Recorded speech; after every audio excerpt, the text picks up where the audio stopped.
Para su palabra, para mis pasos, en mi sendero. Tu palabra es la luz. Tu palabra es la luz. Inclina mi corazón a cumplir tus leyes. Sé tú la alegría de mi corazón. Tu palabra para mis pasos, en mi sendero.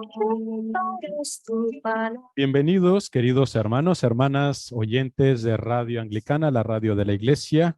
Bienvenidos a una emisión más de su programa La Palabra Hoy. Después de algunos ajustes técnicos aquí en los estudios de Radio Anglicana, ya estamos preparados pues para iniciar este tan esperado y gustado programa.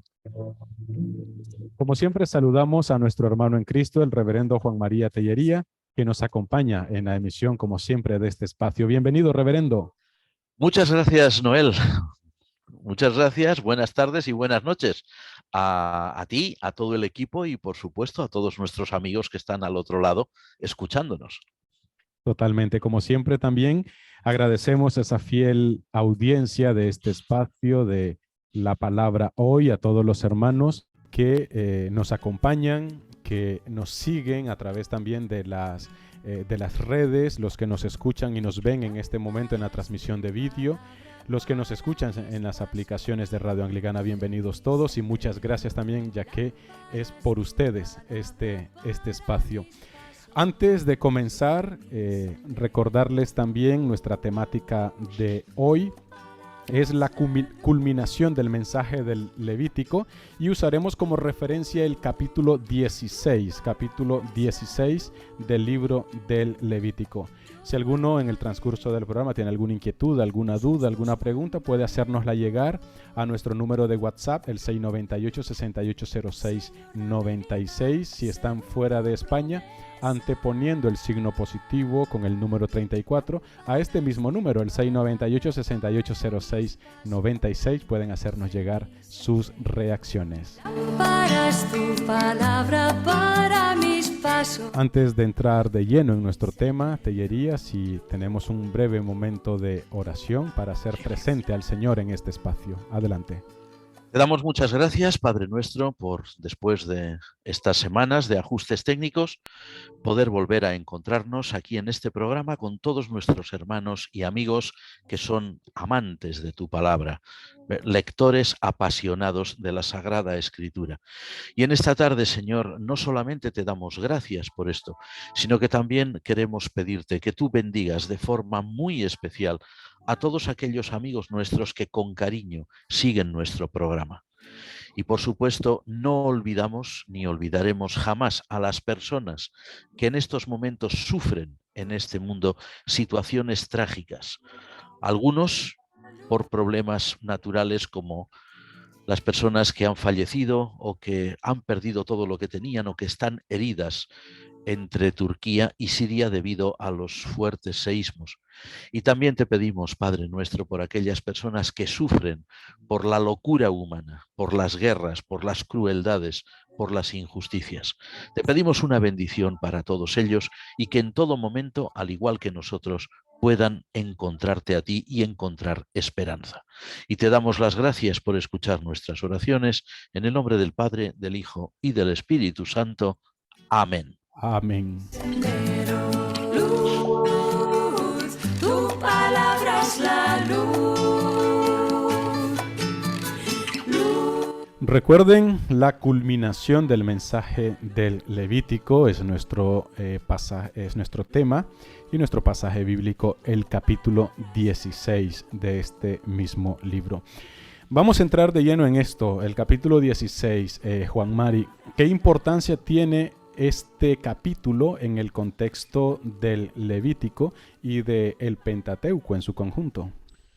Me alegro, Noel, de que formules esta pregunta porque la respuesta nos la han dado desde hace ya bastantes años exegetas, eruditos, estudiosos, especialistas, que se han dado cuenta de que en la estructura literaria que tiene hoy el libro del Levítico y también el conjunto del Pentateuco, como tú muy bien has apuntado, este capítulo, el capítulo 16 del libro del Levítico, que tú has anunciado como el texto de base para nuestro programa de hoy, para nuestra reflexión de hoy, es precisamente el centro.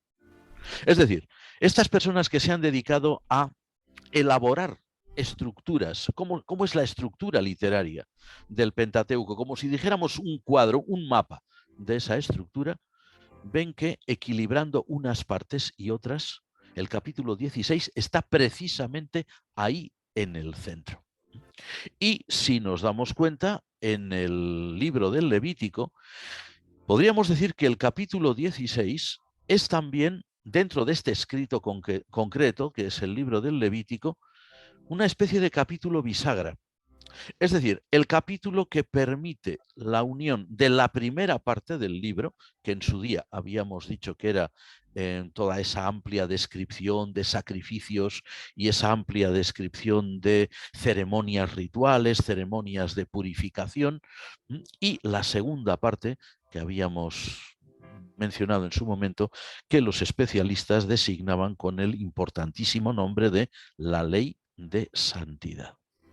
Además, todo hay que decirlo, este capítulo bisagra, que es el capítulo 16, pues es también, según dicen, el capítulo más importante de todo el libro por una razón, porque describe una festividad, una celebración muy señalada, tan señalada que hoy en el calendario judío es la más señalada de todas, incluso mucho más que la Pascua, aunque parecería pues un poco exagerado decirlo así. Es la festividad que se llama el Día de las Expiaciones. En hebreo suelen llamarlo el Yom Kippur, o también el Yom HaKippurim, ¿no? Curiosamente, los judíos de hoy, los judíos que son fieles observantes de esta ceremonia, de esta celebración, le llaman el Día del Gran Perdón y dicen que es como una especie de juicio de Dios al mundo. Es decir, que respondiendo a tu pregunta ya de forma sencilla y simplificada, este capítulo es, con toda probabilidad, el más importante del libro del Levítico y, según dicen estos grandes especialistas, podría ser el más importante de todo el Pentateuco. Hablamos del Yom Kippur, esta festividad importante, pero ¿qué clase de festividad sería esta? ¿O qué clase de festividad es el Día de las Expiaciones o el Gran Yom Kippur, como dicen? Fíjate, si le preguntamos a cualquier judío observante, cualquier judío practicante, no tiene forzosamente que ser un judío ultraortodoxo, puede ser un judío de una tendencia mucho más, digamos, más relajada, más conforme a la sociedad en general, normalmente las sociedades occidentales, que es donde la mayoría de los judíos viven, este judío nos diría que se trata de una celebración que supone siempre un fin y al mismo tiempo un nuevo comienzo. Es decir, es como si dijéramos que en esta festividad, ellos lo entienden así, Dios juzga y expía todos los pecados determinados que su pueblo ha cometido durante todo ese año, y al mismo tiempo, pues los perdona, es decir, hace borrón y cuenta nueva, por eso es el día de la expiación, por eso es el día del gran perdón, y se inicia un nuevo periodo, que es un nuevo año en blanco, ¿no? Es decir, que para los judíos esta fiesta significa cada año pues el recuerdo de que hay un fin, pero que también hay un nuevo comienzo, un borrón y cuenta nueva, por decir así. O sea que digamos que para ellos el día del gran perdón, el día del Yom HaKippurim o Yom Kippur, significaría un día de juicio. Y tal como lo leemos aquí en el texto del Levítico, daría la impresión de que efectivamente es así.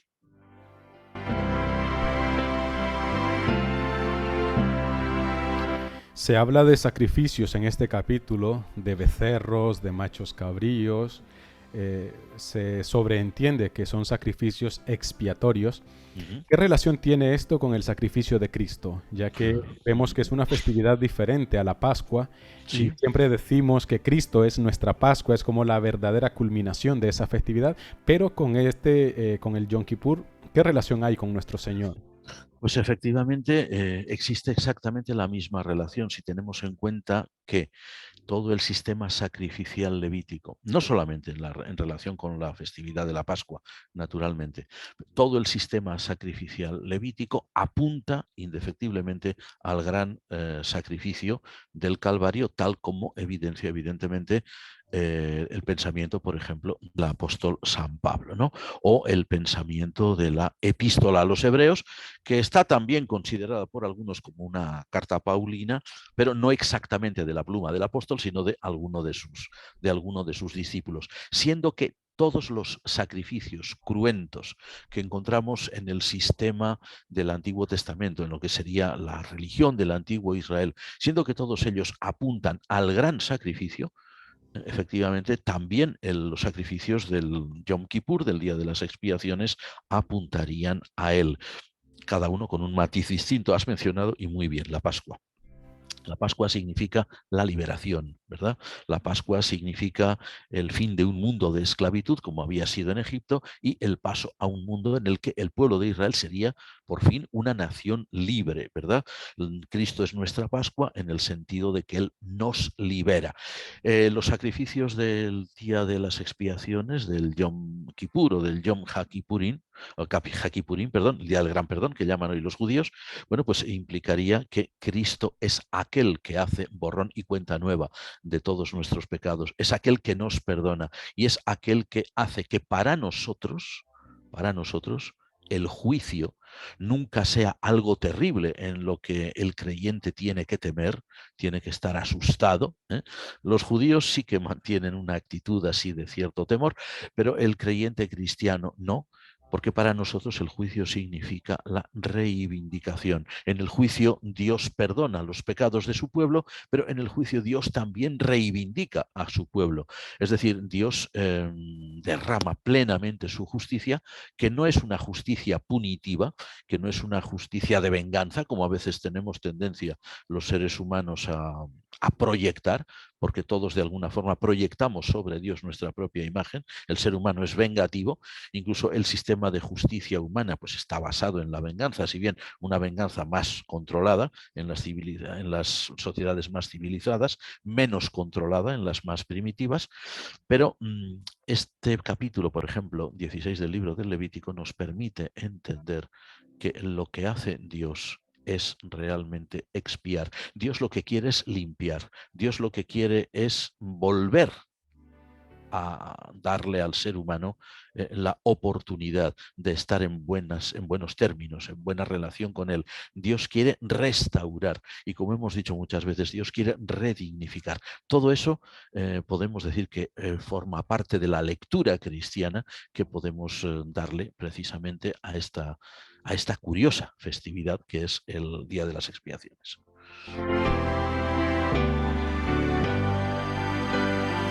Nos puede resultar curioso, Juan Mari, que tenga todo un capítulo especialmente dedicado a ello. ¿A qué se debe que esta festividad pues tiene una sección especial, aparte de aquel calendario que pudimos habernos percatado en el capítulo 23? Uh-huh. Muy buena apreciación. A ver, como nos han enseñado los grandes exegetas, estudiosos y especialistas del Antiguo Testamento, existió efectivamente en el antiguo Israel un calendario festivo, un calendario litúrgico. Ese calendario, muy bien dicho, lo leemos aquí en el libro del Levítico, pero también lo leemos, por ejemplo, en el libro de los Números. Cualquier edición moderna de la Biblia que tengamos en nuestras manos que nos lleve a este tipo de capítulos donde se habla del calendario, siempre habrá una referencia, alguna nota, alguna cosa que diga ver también y el texto paralelo del otro libro, ¿no?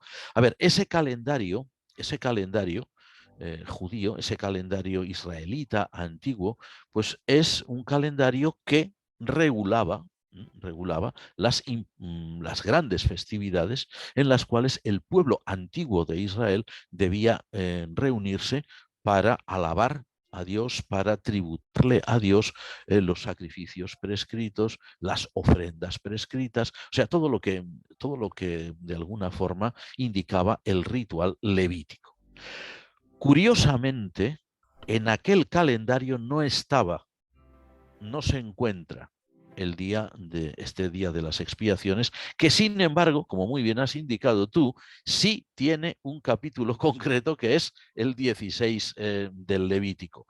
Bien, esto significa, según nos dicen los especialistas, y tengamos en cuenta, como ya habíamos indicado en su día, que el libro de lo que hoy llamamos el libro del Levítico o el conjunto del Pentateuco no se escribe de una sentada, sino que es una recopilación de tradiciones sacerdotales, de tradiciones levíticas, de tradiciones que tienen que ver, históricas, con la era patriarcal, con la vida de Moisés, con la historia de la liberación de Egipto, etcétera, ¿no?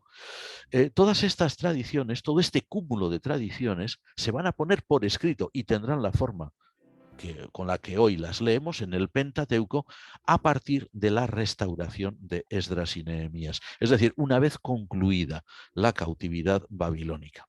Curiosamente, en las antiguas tradiciones, las referentes, por ejemplo, a la época de Moisés o las referentes, por ejemplo, al ministerio de los profetas o a la época de los reyes, en fin, no aparece jamás esta festividad. Nadie la conoce, nadie la menciona, como alguna otra que luego también va a aparecer después y que tiene mucha importancia, por ejemplo, hoy en el calendario judío actual, como es, por ejemplo, la fiesta de Purim, que solamente se menciona en el libro de Esther. Hoy los judíos hacen de Purim su carnaval, curiosamente, y es una fiesta muy, muy llena de colorido, llena de alegría. Bien, ellos son así, celebran las fiestas pues con mucho jolgorio y bueno, las que se prestan a ello y de una forma muy ruidosa. Bien, bueno, pues ni esa fiesta de Purim aparece en el calendario antiguo, ni tampoco esta. Pero sin embargo, curiosamente, sí que se recoge ahora en la última redacción del libro del Levítico y en la última redacción del Pentateuco, lo que significa que no es una fiesta que se conociera en los tiempos antiguos, sino que es una fiesta posterior. Una fiesta que obedece a una serie de preocupaciones por parte de los grandes maestros de Israel, que van a ser en estos momentos, sobre todo en la cautividad babilónica, que van a ser los sacerdotes, precisamente, sacerdotes y levitas, que quieren mantener a toda costa la identidad nacional de su pueblo en medio de una crisis tan grande como es la cautividad, y que quieren hacer que el pueblo no pierda su gran identidad religiosa, que no pierda su vinculación con el Dios de sus padres, que ahora ya ellos perciben también como el único y verdadero Dios de todos los seres humanos y de toda la humanidad. Entonces, esta fiesta, sin que sepamos bien exactamente quién la instaura o cómo se hace, quién es el primero que la celebra, eso no lo podemos saber, pero lógicamente, como todas las fiestas religiosas, pues ya se sabe, ¿no? La mentalidad de los judíos y de todos los pueblos antiguos, que busca siempre un refrendo autoritario de una figura muy antigua para decir esto es una cosa sagrada, bueno, pues tuvieron el acierto de colocarla en el Pentateuco, aparte, por supuesto, del calendario judío tradicional, del calendario israelita, pero la colocan ahí como para decir es una fiesta de importancia, es una fiesta sagrada tanto como las otras, por lo tanto se debe celebrar. Curiosamente, la fiesta de Purim no se menciona ahí, la fiesta de Purim solamente se mencionará en el libro de Esther porque es una fiesta de tipo profano. Pero sin embargo, esta no, esta se entiende que es una fiesta de tipo religioso y una fiesta con un gran significado. Aquí tenemos en esta fiesta, sin duda alguna, una evidencia, una manifestación del resurgir de la piedad judía después de la cautividad o durante la cautividad, el deseo de los judíos de no caer en los errores en los que habían caído sus antepasados de los reinos de Judá y de Israel, en tener una auténtica, vamos a decir así, entre comillas, una conversión o una reconversión nacional a su Dios y reglamentar estrictamente con la antigua ley, con las antiguas tradiciones y con otras, reglamentar todo lo que iba a ser la vida piadosa, la vida cultural y cultural, ambas cosas, judía, ¿no? Es decir, en esta fiesta, el Yom Kippur, es algo completamente nuevo. Esta fiesta se muestra como algo completamente diferente, una celebración más reciente y que evidencia una espiritualidad mayor que la que tenían las fiestas antiguas, que estaban, como por ejemplo la Pascua, los tabernáculos, Pentecostés, que estaban mucho más vinculadas al ambiente cultural cananeo y que eran fiestas agrarias o agropecuarias. Esta es algo diferente, esta es algo nuevo, por eso lo incluyen ahí.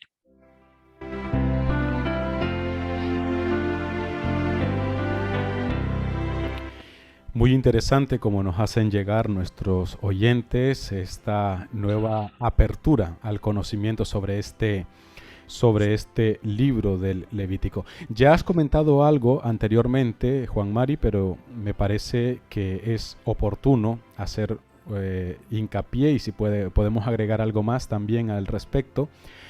Sobre a qué apunta esta festividad, ¿va? Me parece súper interesante esa exaltación de la misericordia de Dios, porque hemos estado hasta cierto punto acostumbrados, ¿no? En según qué púlpitos, que se hace hincapié en esa ira divina, en ese terror que se tiene por el juicio de Dios, cuando aquí nos da un aspecto diferente. Bueno, pues, ¿a qué apunta esta festividad, Juan Mari? Muy importante estas ideas que estás indicando. Sí, es cierto, vamos a decirlo así. Vamos a coger el hacha. Nos vamos a coger ahora el hacha y vamos a cortar unas cuantas cabezas, con el permiso de nuestros oyentes. Se hace. No es que se haya hecho, es que por desgracia se hace. En muchos púlpitos. En muchos púlpitos, no solo de una iglesia, de dos o de tres, en todas.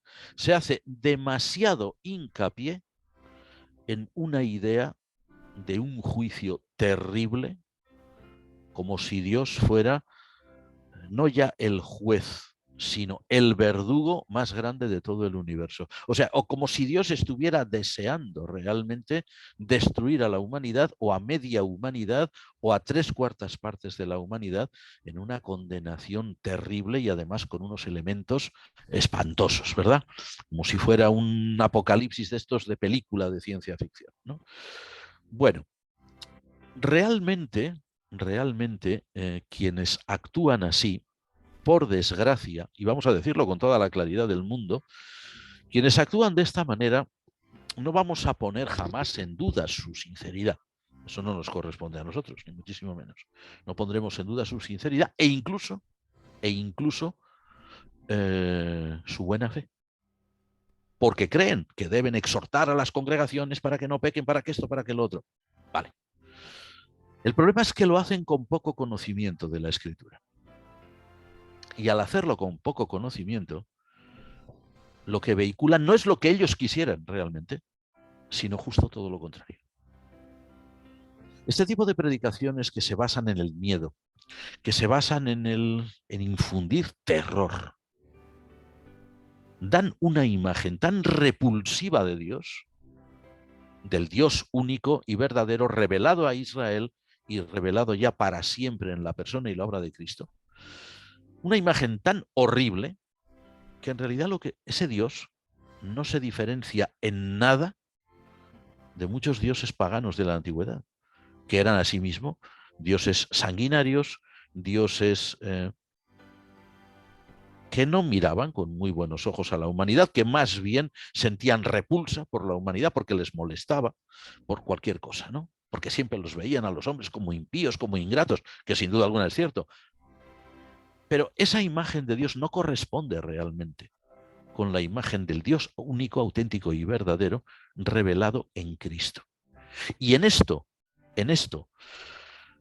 tan culpables son los púlpitos cristianos que no entienden la realidad de quién es el verdadero Dios, como ha sido el púlpito judío, o como ha sido también y es el púlpito musulmán, el púlpito islámico. Porque las tres religiones que adoran al mismo al mismo Dios y que además lo tienen bien claro, no hay más Dios que este, no puede haber otro, ¿no? Son religiones estrictamente monoteístas y, como dicen algunos especialistas, religiones abrahámicas, porque las tres parten de la figura del patriarca Abraham, ¿no? Los árabes le llaman Ibrahim en su idioma, pero bueno, Abraham y Ibrahim es más o menos lo mismo, ¿no? Hebreo y árabe son lenguas hermanas, lo mismo que el castellano y el francés, o el castellano y el portugués, o el castellano y el italiano, el catalán, el rumano, en fin, todas las lenguas románicas, ¿no? Bueno, pues el hebreo, el árabe, el antiguo fenicio y tal son lenguas hermanas también. Bueno, cambiará una palabra un poco, otro, pero es lo mismo. Existe un judaísmo, gracias a Dios, un judaísmo razonable que lee las escrituras y que incluso lee su Talmud con ojos diferentes a los judíos más ultraconservadores. Un judaísmo que tiene una extensión universal, que no ve a los cristianos ni a los musulmanes como enemigos, sino que los ve como hermanos. Existe un Islam, y también queremos decirlo así, porque hoy desgraciadamente mucha gente confunde el Islam con el terrorismo islámico. No. Existe un Islam abierto, un Islam de pensadores, un Islam que lee en el Corán, su sagrado Corán, que es para ellos el libro sagrado, leen palabras en las que Dios es el grande y el misericordioso, el Dios que bendice a toda la humanidad, el Dios que no odia. Claro, los integristas están llenos de odio siempre, pero no solo los integristas musulmanes, también los judíos y también los cristianos. Esa es una grandísima desgracia, ¿no? Hacen un daño incalculable los púlpitos que presentan una imagen tan aborrecible de Dios que lo presentan como un Dios pagano, un Dios sanguinario, un Dios primitivo, un Dios vengativo, un Dios que no se parece en nada al Dios y Padre que nosotros encontramos en las Sagradas Escrituras, en la boca y en la enseñanza y en los hechos de nuestro Señor Jesucristo. El Yom Kippur, después del paréntesis del hacha, el Yom Kippur. El Yom Kippur apunta, como leemos en el propio libro del Levítico, a la remisión. Apunta al perdón, lo que dicen los judíos hoy, el gran perdón.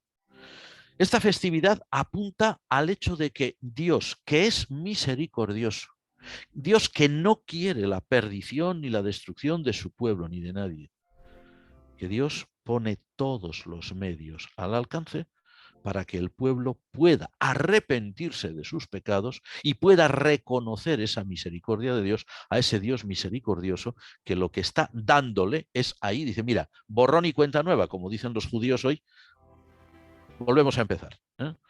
Sí, no nos hemos llevado bien, o sea, tú no te has portado bien, has sido infiel, has sido ingrato, has sido lo que quieras, pero yo no soy así. Yo he entrado en una alianza contigo y yo cumplo mi palabra. Por lo tanto, ahí tienes la remisión. Nuestra relación continúa. Seguimos siendo, yo soy tu padre y tú eres mi hijo. Eso es a esto es a lo que apunta, respondiendo a tu pregunta, esto es a lo que apunta realmente esta festividad que es el Yom Kippur. Y bueno, incluso, fíjate que en el judaísmo, el Talmud, que es, de hecho, es un libro sagrado para los judíos, casi, no como las escrituras, pero en muchos judíos casi es más que las escrituras. Lo quieran reconocer o no, pero hay algunos que sí que lo reconocen y no hay ningún problema. Otros, bueno.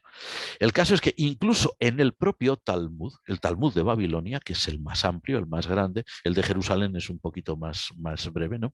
Incluso en ese Talmud se trata de esta festividad de una manera muy especial porque es una festividad muy importante para su calendario. Incluso en el Talmud se añaden preceptos para que la observancia de este día de la expiación, de este día del gran perdón, pues se haga con una exactitud extrema, de forma que Dios realmente expíe los pecados de su pueblo, para que no salga nada mal, para que todo cuadre al detalle. Bueno, eso es muy propio de los judíos y eso fue muy propio en su día de los talmudistas. Cuadrarlo todo a la perfección. Nosotros, con la revelación del Nuevo Testamento y de nuestro Señor Jesucristo, evidentemente sabemos que ningún esfuerzo humano puede llegar a cuadrar realmente nada a la perfección, que dependemos de la misericordia exclusiva de Dios. Pero es interesante que los judíos tengan esa conciencia de decir, no, no, no, es que hay que hacerlo todo bien, tiene que estar todo al detalle, no puede fallar nada, porque es el día del gran perdón, es el día en el que Dios se reconcilia con su pueblo.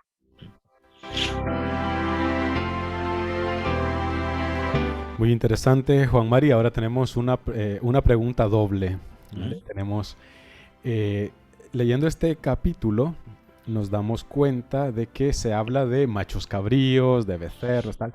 Pero hay un apartado donde dice de que hay dos machos cabríos, uno se ofrecerá a Dios y otro se le entregará a Azazel. Vale, ¿quién es Azazel? Y la otra pregunta es de una radioescucha que nos dice pues que a Aarón, siendo sumo sacerdote, luego en el Nuevo Testamento se le atribuye a Cristo, Aarón presenta un animal, Cristo se presenta a sí mismo como este sacrificio que se ofrece a Dios, o este macho cabrío que se ofrece a Dios, pero ¿con quién relacionaríamos nosotros el otro? El que se tira para el desierto, el que le pertenece a Azazel. Eso nos preguntan. Muy bien. Bueno, pues como son dos preguntas muy interesantes que se pueden responder en una, vamos a decir algo aquí. Efectivamente, aquí aparece, es la primera vez, bueno, la única, de hecho, pero ya decimos, es una fiesta posterior, no es una fiesta de las antiguas, sino que es algo que se añade después.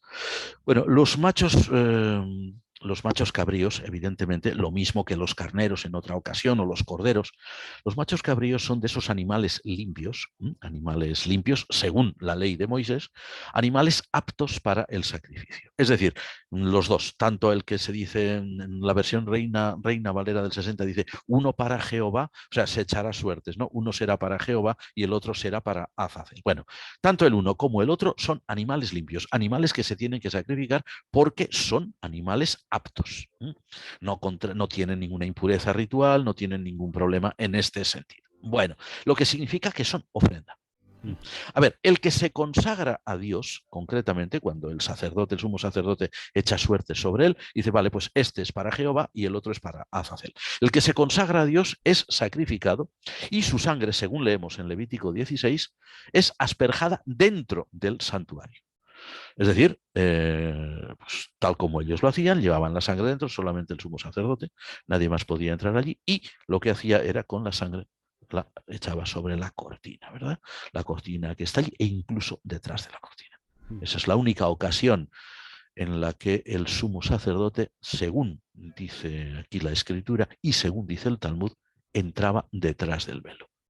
La única. Y llevando esa sangre. Curiosamente, la sangre de ese, hemos dicho, de ese animal, de ese macho cabrío, ¿verdad? Ahora, el otro, el que por las suertes le tocaba ser consagrado a Azazel, lleva no sangre, no se sacrificará de forma cruenta, como se había hecho con el primero, sino que llevará simbólicamente, por supuesto, como todo el ritual levítico, llevará... no, perdón, un pequeño inciso. Es que digo simbólicamente por algo. Es que alguna vez hemos escuchado por ahí que es que en la antigüedad era realmente la sangre de estos animales la que purificaba al pueblo. Cuidado, la epístola a los hebreos dice que no. Esa sangre no puede purificar. Esa sangre lo único que hace es anticipar, por decir de alguna forma, avanzar unas imágenes, pero borrosas, de lo que iba a venir después. La única sangre que realmente puede purificar a la humanidad, judíos o gentiles, es la sangre de Cristo. Jamás la sangre de un macho cabrío, la sangre de un carnero, de un cordero, nada de esto. Bueno, el primero, como decimos, por lo tanto, es sacrificado de forma cruenta, la sangre entra dentro del santuario. El segundo también es sacrificado, pero no de forma cruenta. El segundo dice es, según leemos en el texto del Levítico, es llevado al desierto. Es decir, sobre él coloca a Aarón simbólicamente los pecados del pueblo y una persona escogida, que por cierto contrae impureza ritual, luego tendrá que purificarse para volver a entrar a la comunidad, tiene que llevar el macho cabrío ese al desierto y que se pierda allí. no lo toca, no lo sacrifica, no lo mata. Algunas tradiciones judías dicen que lo despeñaba, pero bueno, eso no lo leemos nosotros en el libro del Levítico. Eso lo dicen algunos y tampoco todos. No todos estaban de acuerdo con eso, ¿no? Entonces lleva los pecados, como decimos, a un lugar inhabitado, a un lugar lejano, donde no vive nadie y donde, atención, conforme a las supersticiones de aquellas épocas remotas, donde habitaban los demonios. Hay un libro en el Antiguo Testamento de los deuterocanónicos, que es el libro de Tobías, según el cual en cierta, no vamos a narrar las peripecias de Tobías, ¿no? Pero hay un momento en que un demonio que aparece en la historia y que hace mucho daño, finalmente se escapa y llega hasta Egipto, curiosamente, desde Persia hasta Egipto. ¿Casualidad? No. Egipto es el lugar donde nace el pueblo de Israel en esclavitud. Egipto es un país que, salvo lo que es el estrecho valle del Nilo, es desierto. Son desiertos, es decir, desiertos por un lado y desiertos por el otro. El Gran Sáhara en su parte occidental y ese pequeño desierto que lo separa del Mar Rojo en su parte oriental. Moradas de demonios. Bien.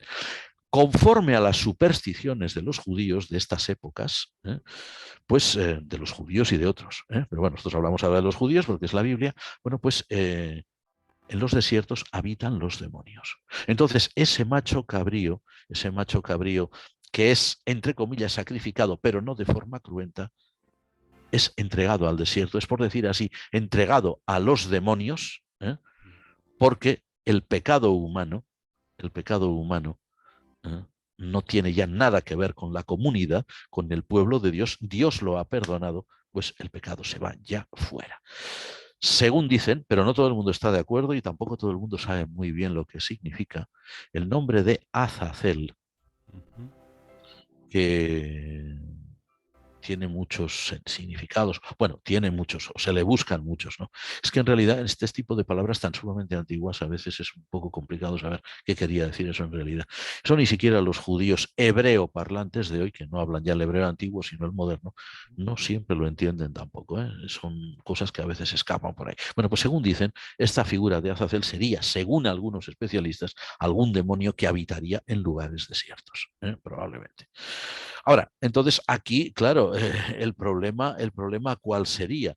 Quiere decir esto que los antiguos hebreos o los antiguos israelitas o los judíos recién salidos de Babilonia tributaban algún culto al demonio o algunos demonios también.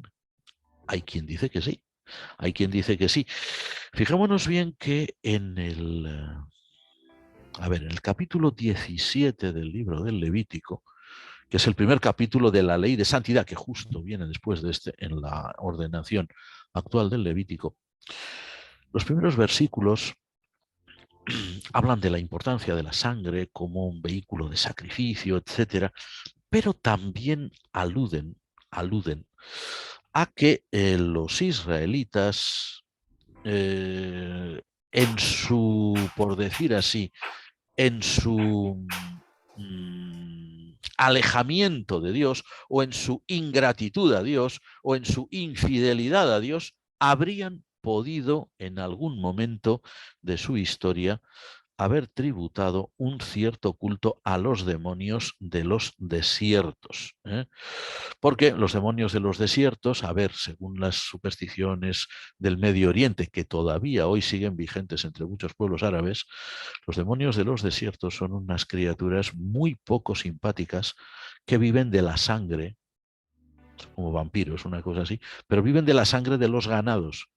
Es decir, que si, imaginémonos, una tribu de pastores, ¿no? De pastores de ovejas, de cabras, de camellos, que tenga la desgracia, piensan ellos, de molestar o incomodar a estos demonios, pues a lo mejor los demonios les van a destrozar el ganado.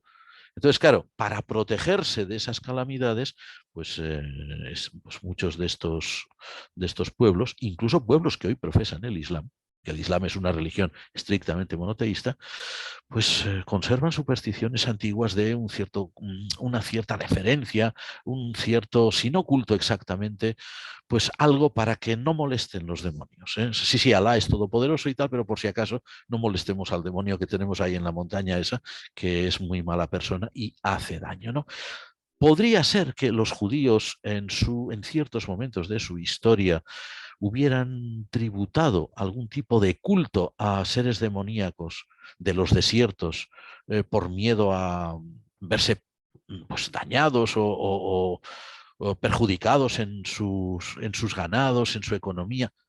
Es posible, no tenemos por qué rasgarnos las vestiduras por ello, porque la Biblia nos deja caer que desde luego las infidelidades del antiguo Israel fueron enormes para con su Dios.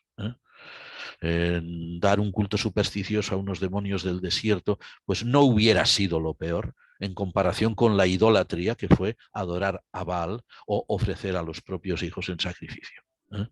O sea, eso del culto a los demonios era un juego de niños en comparación con otras barbaridades que hizo el antiguo Israel. No tendría por qué sorprendernos. Entonces, quizás, como dicen algunos especialistas, este capítulo de Levítico 16 conserva restos del recuerdo de algún tipo de superstición en relación con un demonio o unos demonios concretos que habitaban en los desiertos. Pero, atención, tal como está redactado hoy.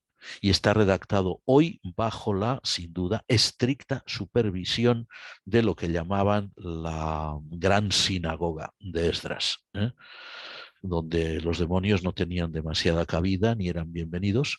Está escrito de tal manera que lo que hace es exaltar por encima de todo ese sacrificio que se ofrece, esa sangre que entra dentro del santuario, esa ceremonia especial en la que Aarón, el sumo sacerdote, por primera y única vez en todo el año entra hasta ese recinto donde nadie puede entrar, porque es allí donde se efectúa la purificación de los pecados.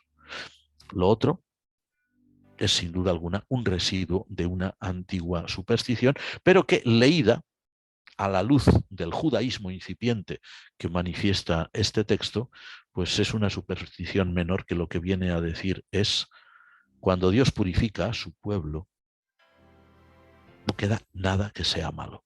Si hay algo malo, es para los demonios. El pueblo de Dios queda limpio. Y esa es la idea fundamental.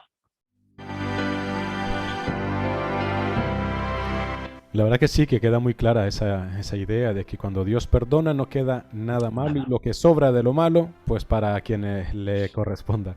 Está muy buena eso. Y en el contexto actual, Juan Mari, ¿qué significación podría tener? En nuestra lectura actual de la Biblia, nuestra lectura cristiana, evidentemente. Mira, está claro, cuando nosotros leemos, como decíamos al principio, ¿verdad? Cuando leemos el Antiguo Testamento en general, y por ejemplo, las partes del Pentateuco consagradas a sacrificios, ¿no? Las partes del Pentateuco consagradas a la remisión, a la expiación, a todo lo que significa la liberación de los pecados. Cuando leemos todo esto, nosotros los cristianos hoy, y más leyendo la epístola a los hebreos, que es muy clara en este caso, a los hebreos, casualidad, no es porque sí, cuando nosotros leemos esto, siempre tenemos que leerlo, como hemos dicho muchas veces, leer el Antiguo Testamento poniéndonos las gafas del Nuevo. Es decir, leerlo a través del prisma de Cristo o leerlo a la luz de Cristo, de lo que llaman los teólogos hoy el evento Cristo, ¿no? Bueno, llamen como quieran, a la luz de nuestro Señor Jesucristo.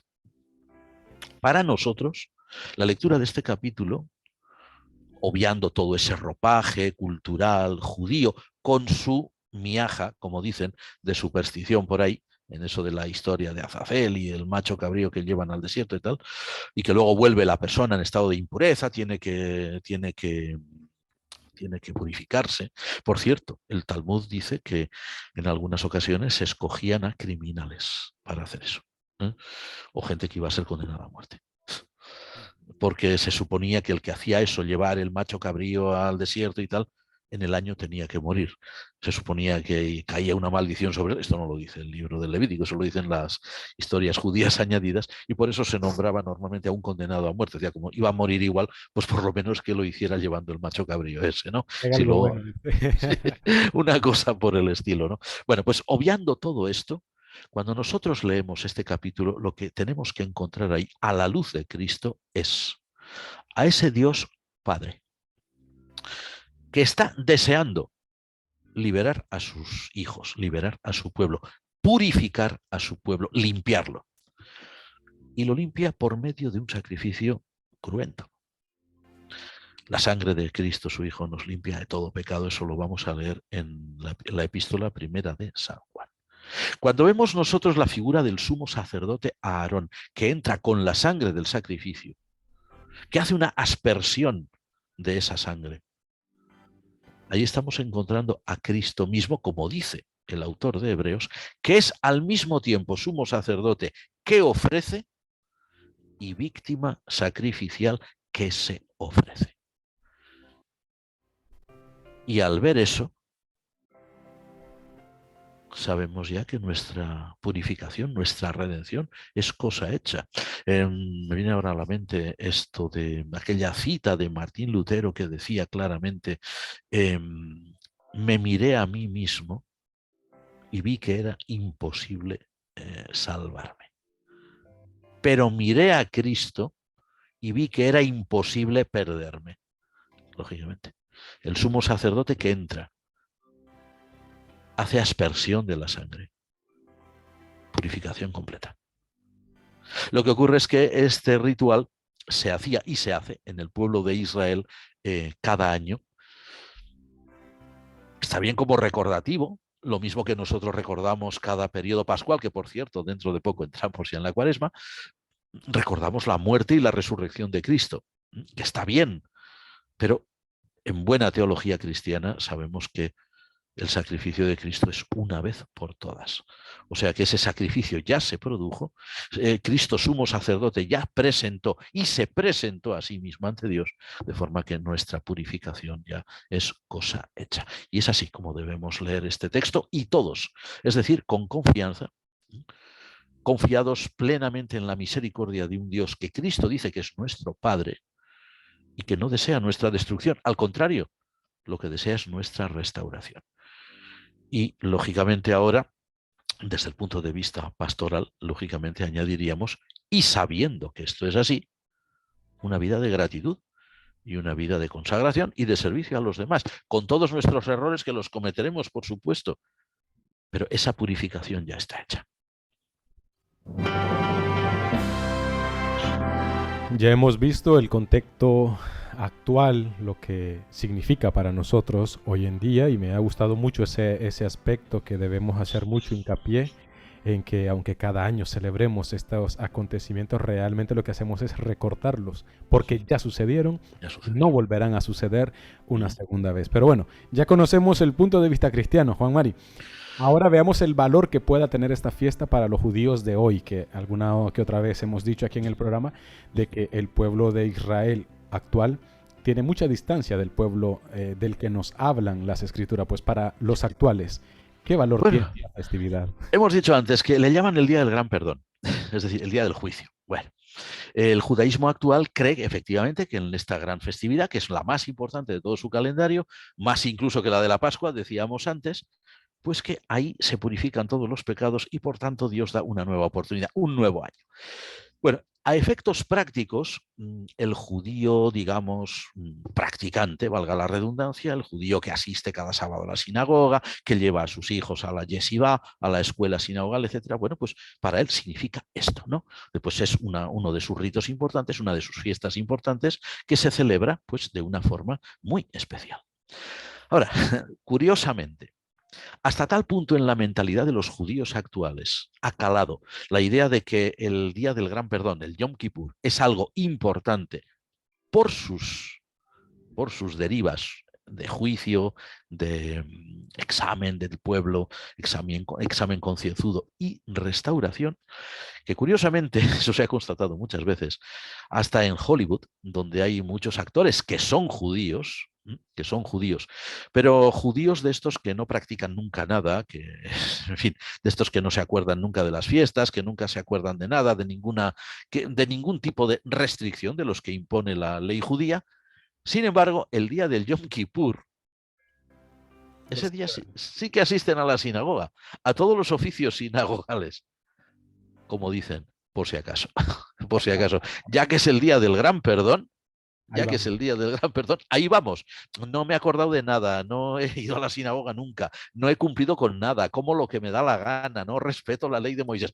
Pero cuidado, el día del gran perdón es el día del gran perdón. Incluso hay anécdotas por ahí de actores conocidos o de directores de cine conocidos, que ese día incluso suelen suspender actividades, pareciendo, no, es que esa es una fiesta muy importante, familiar, por supuesto, porque son judíos, pero también religiosa. A lo mejor, mira, yo no conozco ni cómo se llama el rabino, pero ese día voy a la sinagoga. Voy a la sinagoga para recibir la bendición y para recibir la certificación de que me han perdonado, de que Dios me ha perdonado. Bueno, pues tengo otro año más. Bueno, ¿y qué pasará? Bueno, pues que al año siguiente, si Dios quiere, el día del Yom Kippur volveremos. Esto me recuerda, Juan Mari, yo creo que ya han cambiado las cosas desde 2010 que salí de mi país. Esto me recuerda para el miércoles de ceniza. Todos iban a la iglesia, no sabían ni qué comenzaba, ¿verdad? Pero iban a que les echaran ceniza también. Algo parecido, sí, algo parecido. Bueno, pues entonces aquí terminamos con nuestras preguntas. Gracias a nuestros oyentes. Por cierto, también gracias a una radio emisora dedicada a San Mateo que retransmite este programa. Ya desde hace varios días atrás lo retransmitían y nos dimos cuenta nosotros con las últimas semanas que no pudimos emitir programa porque nos escribieron un correo electrónico viendo si es que no los habíamos cargado en YouTube o qué tal, o para pedirnos las copias a través de correo electrónico, y ahí es que nos hemos dado cuenta de que al menos este apartado del Levítico lo han estado retransmitiendo y esperan que poderlo seguir retransmitiendo ya de manera directa, dejando un espacio para ello. Y esto nos alegra muchísimo también a los hermanos de los seminarios que también usan de referencia este programa para debates, para compartir, para estudios bíblicos, algunas iglesias también que lo tienen, así que esto nos alegra muchísimo.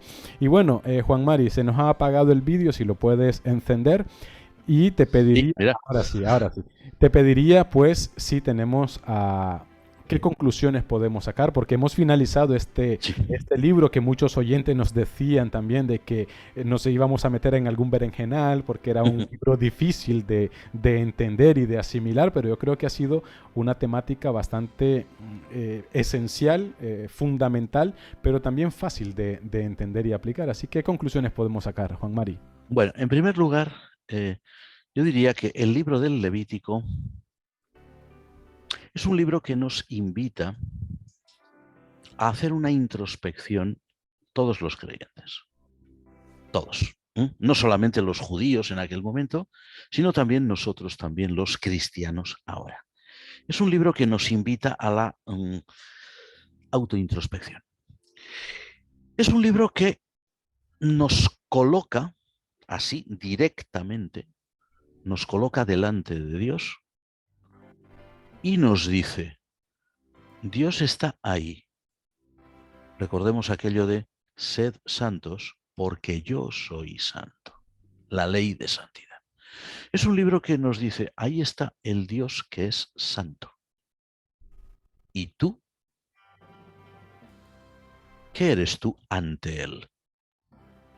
Como lógicamente la respuesta está clara, no nos podemos comparar con Él, viene la gran pregunta, ¿y ahora qué hago yo?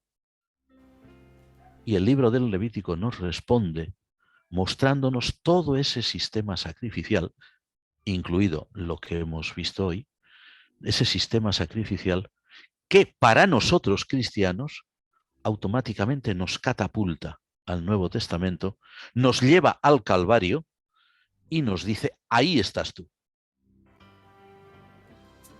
Ahí está Dios y tú. En el libro del Levítico Dios está arriba, tú estás abajo. Pero esas imágenes del Levítico, esos sacrificios, nos llevan al Calvario, donde estamos los dos, Dios y nosotros.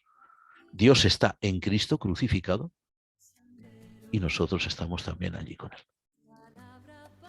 Amén, amén. Gracias, Juan Mari, y gracias también a nuestros oyentes. Recordarles que en breve tendrán este programa disponible en nuestro canal de YouTube para darle un repaso. Tienen ahí toda la lista completa con todos los episodios de este espacio dedicado al libro de Levítico. Un pequeño adelanto, Juan Mari, ¿qué nos espera para la próxima emisión? Si Dios quiere, vamos a intentar presentar unos programas sobre la epístola de San Pablo a los Romanos.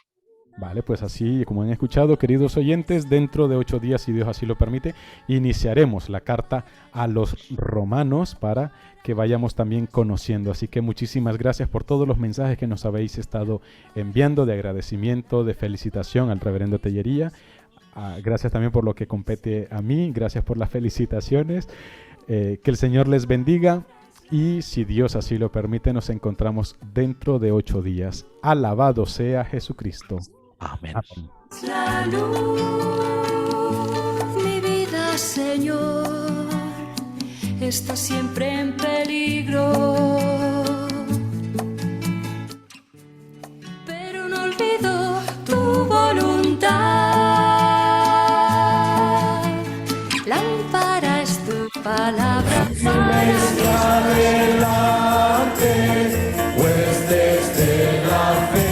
Usted está en sintonía de Radio Anglicana, transmitiendo vía internet en www.radioanglicana.es. También puede escucharnos en su dispositivo móvil, descargando nuestra aplicación para Android e iOS. Radio Anglicana, la voz de la Iglesia.